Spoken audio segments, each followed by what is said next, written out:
हरिओम. आज अक्षय तृतीयेची अतिशय सुंदर अशी ही सकाळ आणि नेमकीच झालेली सोहमची साधना. तर आपण आजच्या आपला भगवद्गीतेचा सत्संग जो आहे तो घेऊया. हरी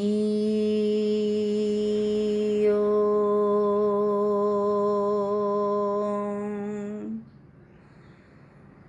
हरी ओम.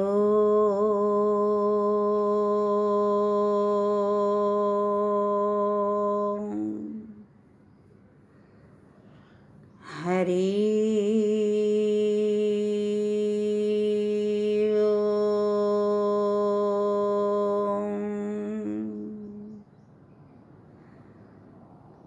ओम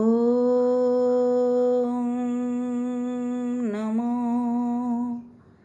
भगवते वासुदेवाय.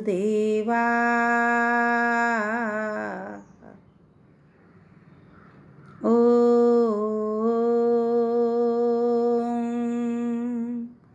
नमो भगवते वासुदेवाय.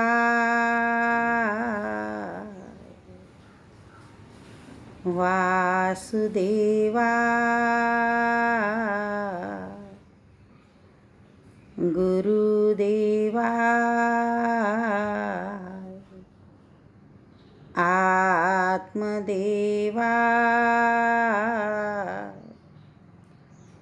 ओम नमो भगवते वासुदेवाय. गुरुर्ब्रह्मा गुरुर्विष्णू गुरुर्देवो महेश्वर. गुरुर्साक्षात् परब्रह्म तस्मै श्री गुरवे नमः. सच्चिदानन्दरूपाय विश्व उत्पत्त्यादिहेतवे तापत्रय विनाशाय श्रीकृष्णाय वयं नमः. वयं नमः. वयं नमः.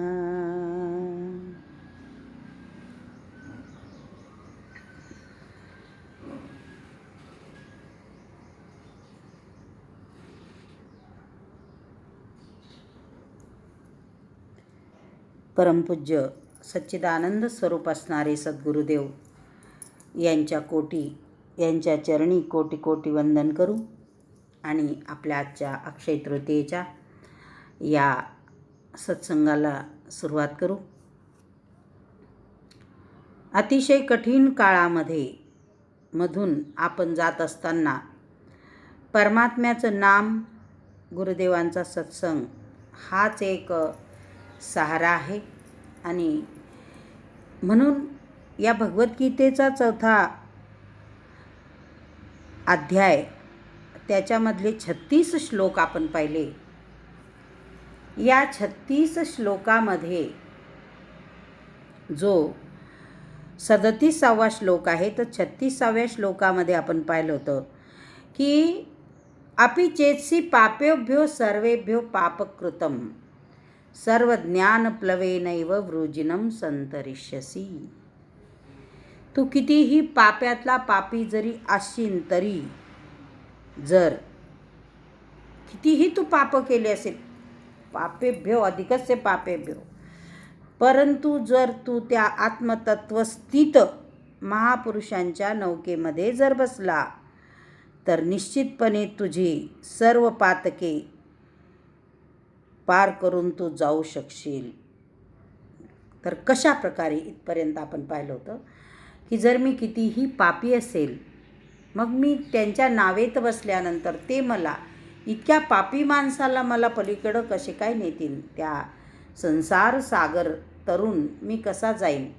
तर यथेधांसी समिद्धोग्नी भस्मसात कुरुते अर्जुन, ज्ञानाग्नि सर्वकर्माणि भस्मसात कुरुते तथा. अर्जुना, ज्या प्रकारे प्रज्वलित झालेला अग्नी जसा काष्टांचे भस्म करून टाकतो, तशाच प्रकारे ज्ञानरूपी अग्नी सर्व भौतिक आणि प्राकृत कर्म जाळून भस्मसात करून टाकतो. एकदा मी कोण आहे याचं ज्ञान झालं आणि मी शरीर नाही असं म्हटल्यावर सर्व शरीराच्या विषयी असणाऱ्या सर्व भावना जेव्हा गळून पडतील, आसक्ती सुटेल, मी माझेचा भ्रम नाहीसा होईल, त्यावेळेस मग ज्ञान होईल. आणि मग जसं जब ही नाम हृदय धरो भयो पाप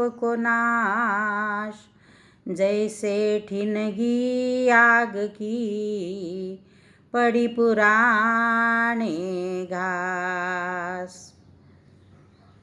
मग नाम किती चांगलं आहे, तर नाम चांगले चांगले माझे कंठीराव बले, कपी कुळ उद्धारिले, मुक्त केले राक्षसा, काम क्रोध लोभ मद मोह मत्सर रूपी या राक्षसातून. मग हे नाम आपल्याला उद्धरून नेईल, जाळून टाकेन त्या आपल्या सगळ्या पापांना ते नाम. आणि म्हणून हे अर्जुना, तू सर्व भौतिक केलेले कर्म आणि प्राकृतिक कर्म पहा, दोन्ही प्रकारचे. भौतिक म्हणजे आजूबाजूच्या या वातावरणाला धरून केलेले जे काही कर्म असतील, आणि प्राकृतिक म्हणजे शरीरानं जर काही तू कर्म केलेले असतील. खरं म्हणजे इथं याचा अर्थ असा होतो की मनानं आणि शरीरानं दोन्हीही जे कर्म तू केलेले असतील, त्या तुझ्या भौतिक आणि प्राकृतिक कर्मांचा नाश एका क्षणात होईल, भस्मसात करून टाकेल. ते ज्ञान आत्मदर्शी महापुरुषांकडून मिळालेले यज्ञाचे ज्ञान म्हणजे ज्ञानाचे प्रवेशद्वार नव्हे. आता यज्ञ म्हणजे कोणचा, तर हा सोहम जपाचा, अजपा जपाचा यज्ञ. आणि आत्मदर्शी महापुरुषाकडून या यज्ञाचं ज्ञान म्हणजे त्या ज्ञानाचं हे प्रवेशद्वार नाही आहे, तर सांगतात की हे साक्षात त्या आत्मसाक्षात्काराच्या पराकाष्ठेचं चित्रण आहे, ज्याच्यामध्ये हे ज्ञान जर आपल्याला झालं, आत्मतत्वाचं, गुरुप्रेमाचं, सत्संगाचं, तर आपल्याला हे ज्ञान होत असताना भौतिक कर्म भस्म होतील. आता कसे भस्म होतील, आधीचे केलेले भस्म होतील, आणि आता जर ते कर्म आपण काही करत असू, चांगले आणि वाईट दोन्ही, तर ते करणं बंद होईल, म्हणजे भस्म होऊन जातील.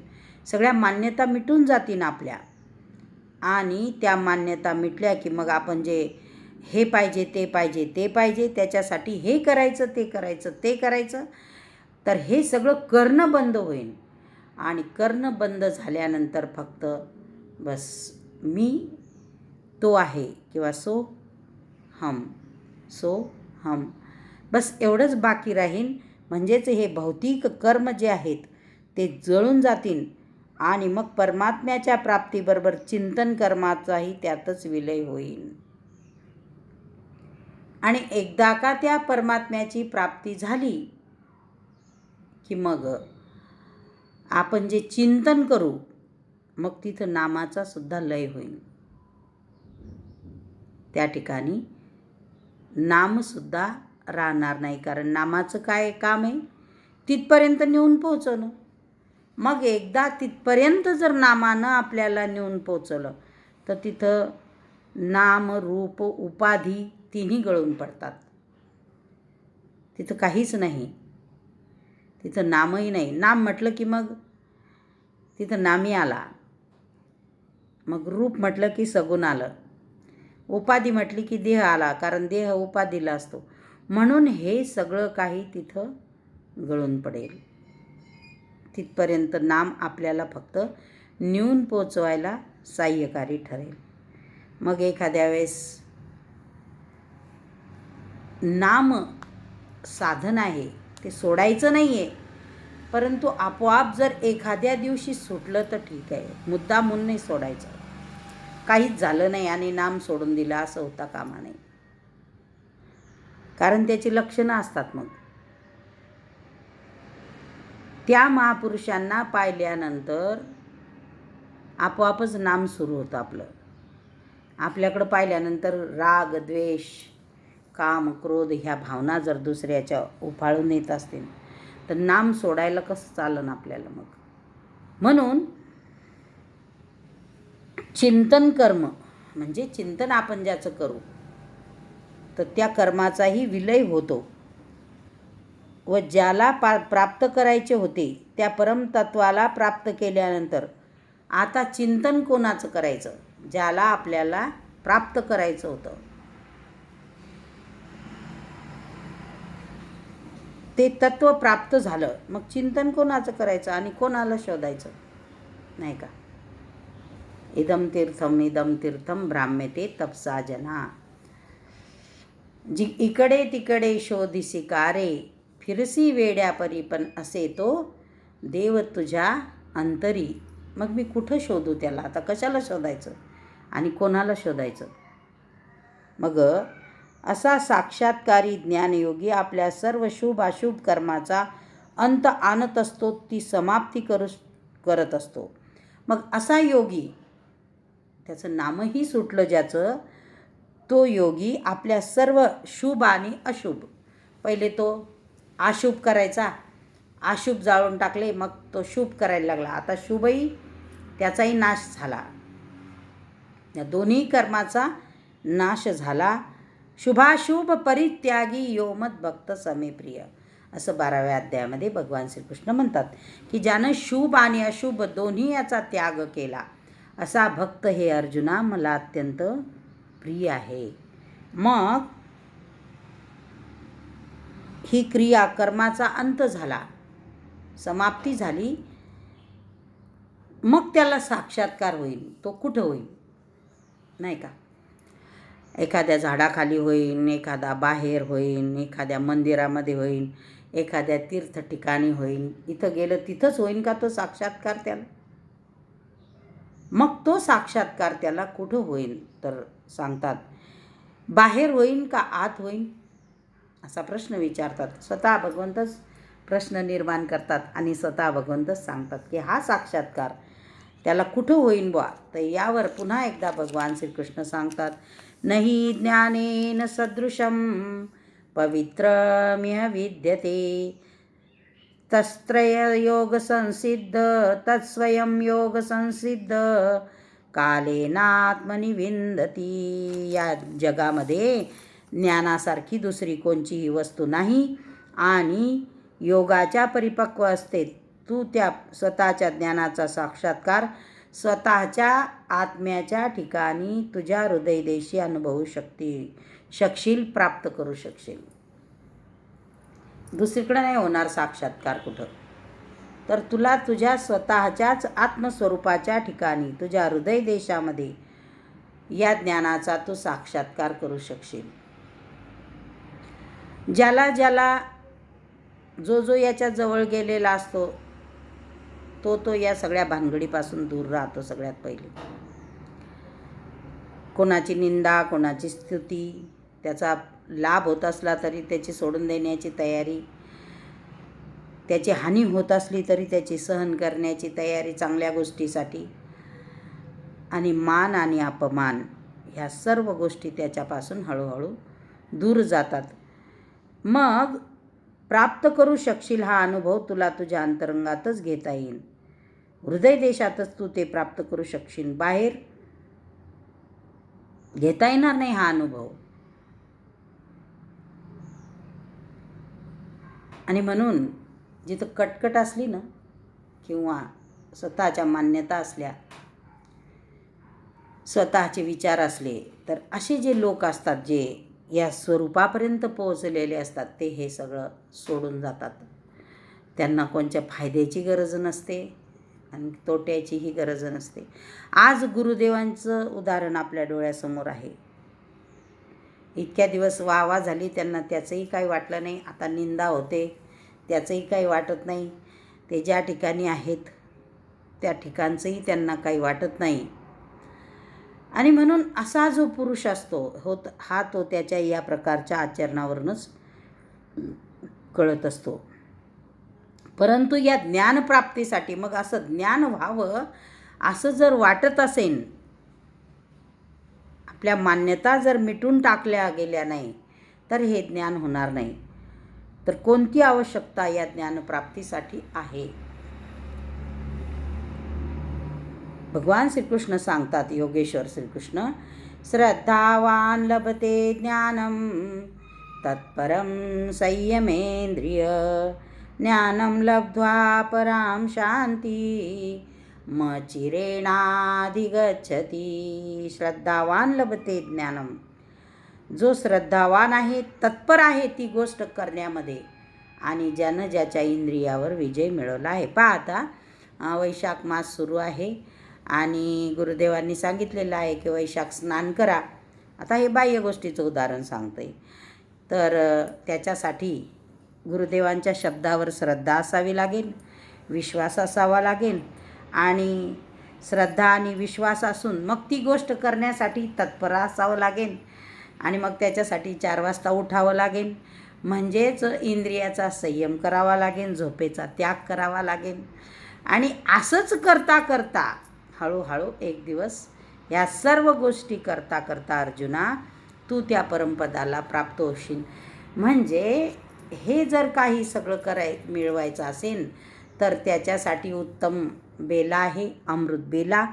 त्या अमृत बेलेमध्ये तुला उठावं लागेल, मग संसाराचा त्याग करावा लागेल, परिजनांचा काही काळापुरता त्याग करावा लागेल, तुझ्या इंद्रियावर संयम असला पाहिजे. म्हणजे जर सकाळी जाग यायची असेल तर रात्री लवकर जेवावं लागेल, ते सुद्धा कमी जेवावं लागेल.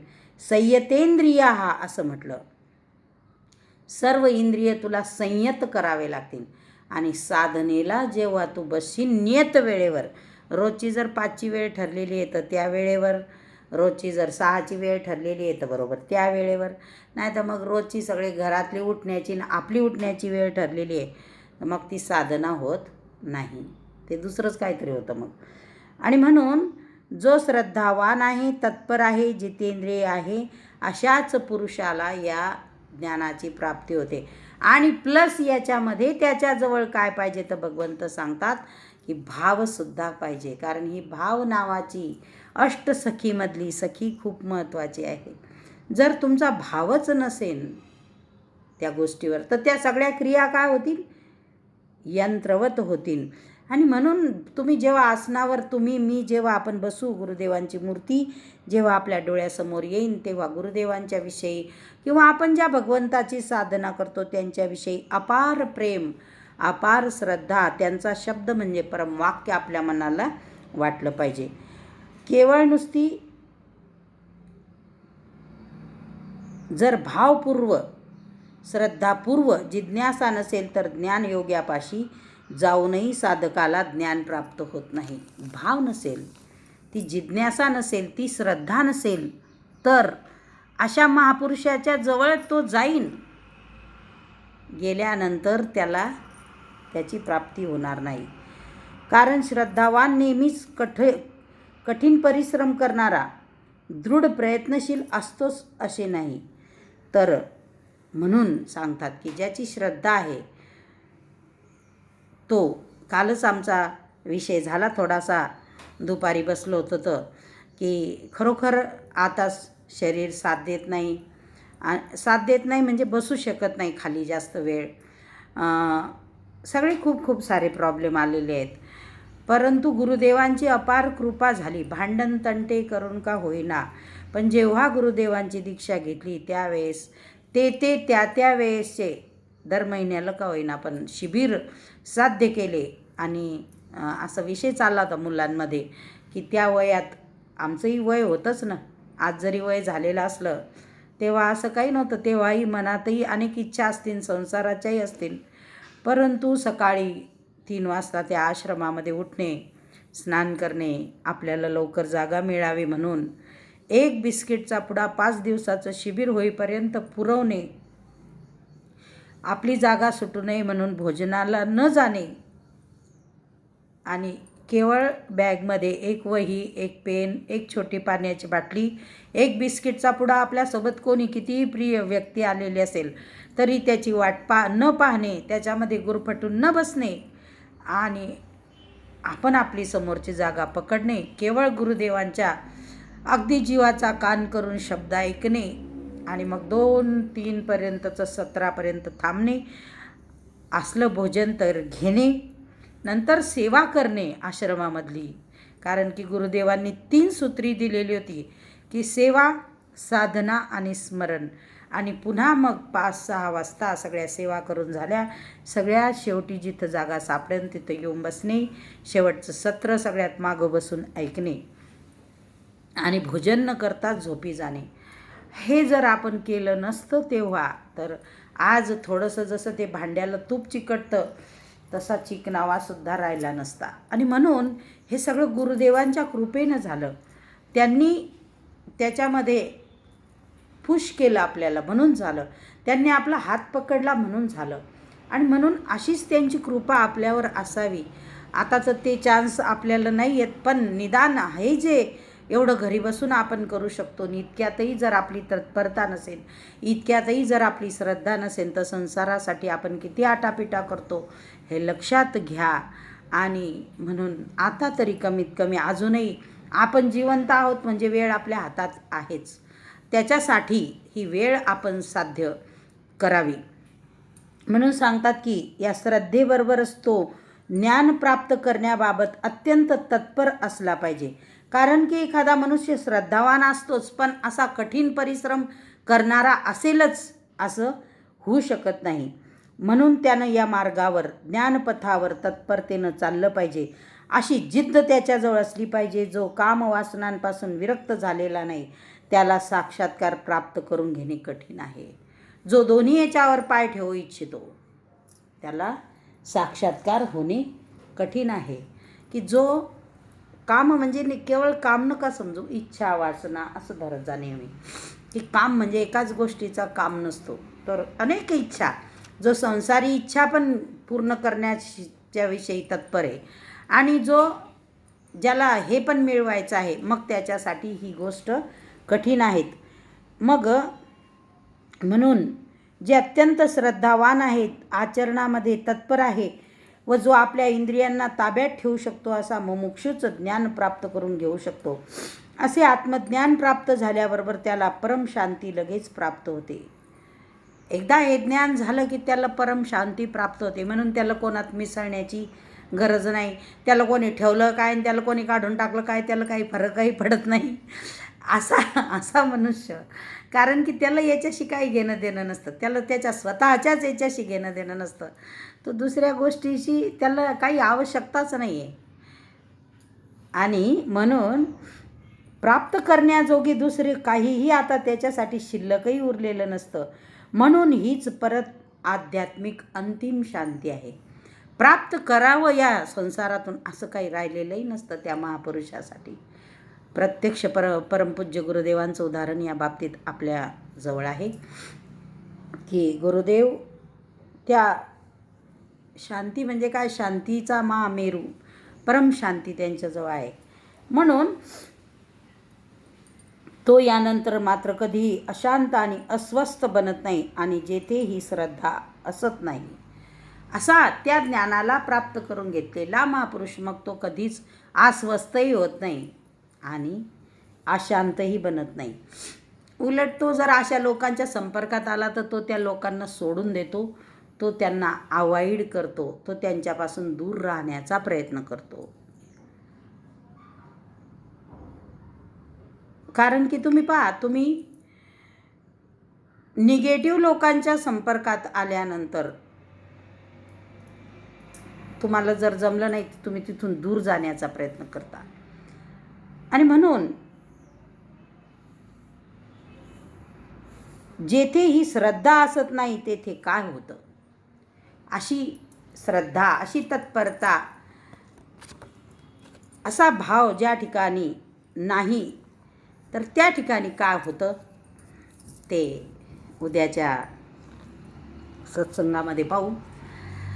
निश्चितच घेण्याचा प्रयत्न करू. कल की बात भगवान के हात. सध्या असं झालेलं आहे, आपल्या हाती काहीच नाही आहे.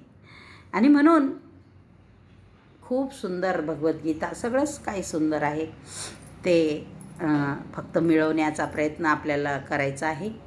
आणि त्यासाठी आपण सतत कर्मरत असलं पाहिजे. तर असो, आजच्या अक्षय तृतीयेच्या निमित्तानं गुरुदेवांनी ही सेवा माझ्याकडून करून घेतली, ती त्याच्या फळासहित मी गुरुदेवांच्या चरणी अर्पण करते. इदम न मम म्हणून सुखी राहा, स्वस्थ राहा, पण घरामध्येच राहा. अगदी खरोखर घरामध्येच राहण्याची वेळ आलेली आहे. म्हणून घरातच राहा तरच सुखी राहाल आणि स्वस्थही राहाल. हरिओम हरिओम हरिओम.